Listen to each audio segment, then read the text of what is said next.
Several safety hazards and code violations exist with the observed wiring in a garage. Firstly, the wires are routed through the gypsum board without any protection.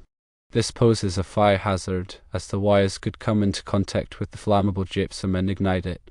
Secondly, the wires are surface mounted on the gypsum without conduit or cable trays. This could be a tripping hazard and could also make it easier for the wires to be damaged or pulled loose. Thirdly, the large black wire servicing a hot tub appears to be undersized for the load. This could lead to the wire overheating and posing a fire hazard. The National Electrical Code, or NEC, requires that wires be protected from physical damage by being enclosed in conduit, cable trays, or other approved means. This installation violates this requirement. The NEC also requires that wires servicing outdoor loads be properly sized for the load. The black wire appears to be undersized and could be in violation of this requirement. To resolve these issues, it is recommended to hire a licensed electrician to reroute and protect the wires in a safe and code-compliant manner. Use conduit or cable trays to enclose the wires and protect them from physical damage.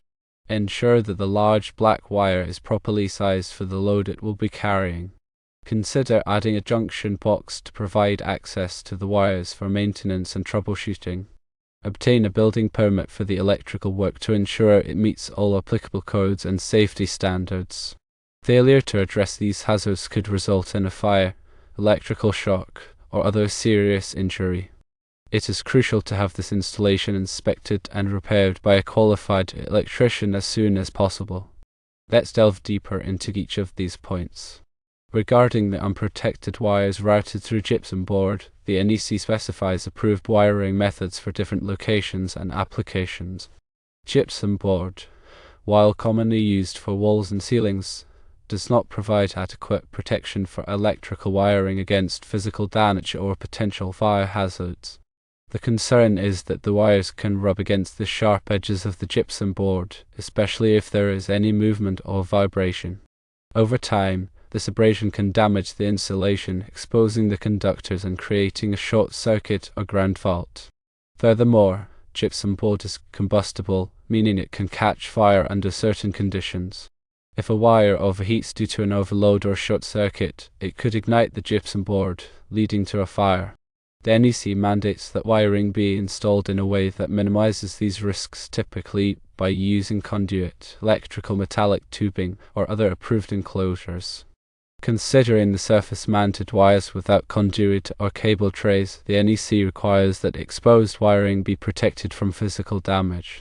Surface mounting wires directly on the gypsum board leaves them vulnerable to impact, abrasion, and accidental damage. This is particularly concerning in a garage environment where tools, equipment, and vehicles are frequently moved around. Conduit and cable trays provide a physical barrier that protects the wires from these hazards. They also help to organize and support the wiring, preventing it from sagging or becoming tangled. Additionally, conduit and cable trays can provide a degree of fire resistance, helping to contain a fire in the event of an electrical fault. Analyzing the undersized black wire servicing the hot tub, the NEC specifies a minimum wire size for different ampacities, which is the current carrying capacity of a wire. The wire size must be sufficient to handle the load of the hot tub without overheating. An undersized wire will have excessive resistance, causing it to generate more heat than it can dissipate.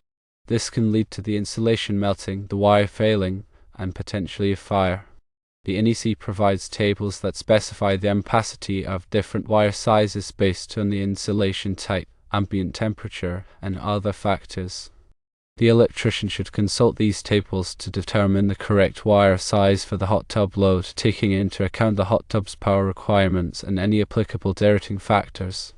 Directing factors are adjustments to the ampacity based on conditions such as the number of current carrying conductors in a raceway or conduit, or high ambient temperatures. Reviewing the NEC violations, Section 300.4 of the NEC addresses protection against physical damage. It requires that wiring be protected from physical damage by being installed in conduit, cable trays, or other approved means. This is a fundamental requirement that applies to all electrical installations. The specific type of protection required depends on the location and the nature of the hazard. In a garage, where there is a high risk of physical damage, conduit or cable trays are typically required. Section 310.15 of the NEC covers ampacity of conductors. It specifies the rules for determining the ampacity of conductors based on their size, insulation type, and installation conditions. The NEC provides tables that list the ampacity of different wire sizes for various conditions.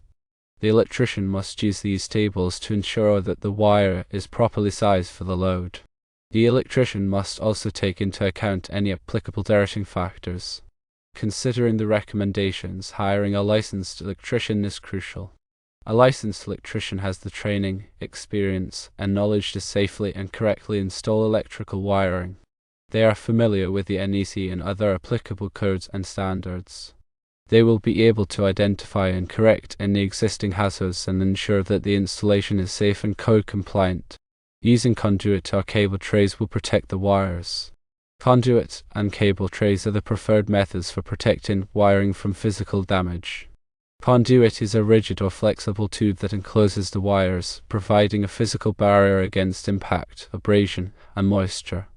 Cable trays are open structures that support and organize the wires. Both conduit and cable trays are available in a variety of materials, including metal and plastic. Ensuring the large black wire is properly sized is essential. The electrician should calculate the load of the hot tub and select a wire size that is adequate for that load. The electrician should consult the NEC tables to determine the correct wire size, taking into account any applicable directing factors. The electrician should also verify that the overcurrent protection device, such as a circuit breaker or fuse, is properly sized for the wire. Adding a junction box can provide access to the wires for maintenance.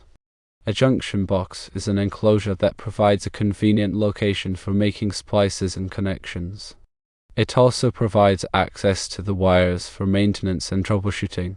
Junction boxes should be installed in accessible locations and should be properly labeled. Obtaining a building permit is important for ensuring code compliance. A building permit is required for most electrical work. The permit process ensures that the work is inspected by a qualified electrical inspector.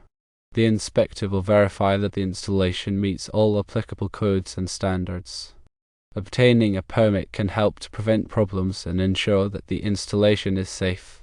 Regarding the potential consequences of not addressing the hazards, failure to address these hazards could result in a fire, electrical shock, or other serious injury. It is crucial to have this installation inspected and repaired by a qualified electrician as soon as possible. Electrical fires can spread quickly and cause significant damage. Electrical shock can be fatal. It is not worth the risk to leave these hazards uncorrected. Electrical systems should be inspected periodically by a qualified electrician to identify and correct any potential hazards. This is especially important in older homes where the wiring may be outdated or damaged. Regular inspections can help to prevent fires, electrical shocks, and other electrical problems. The information provided serves as a general guideline and should not be considered a substitute for professional advice from a qualified electrician. Always consult with a licensed electrician for any electrical work to ensure safety and compliance with local codes and regulations. Remember that working with electricity can be dangerous, and it's always best to leave it to the professionals. Prioritizing safety and ensuring code compliance is paramount when dealing with electrical systems.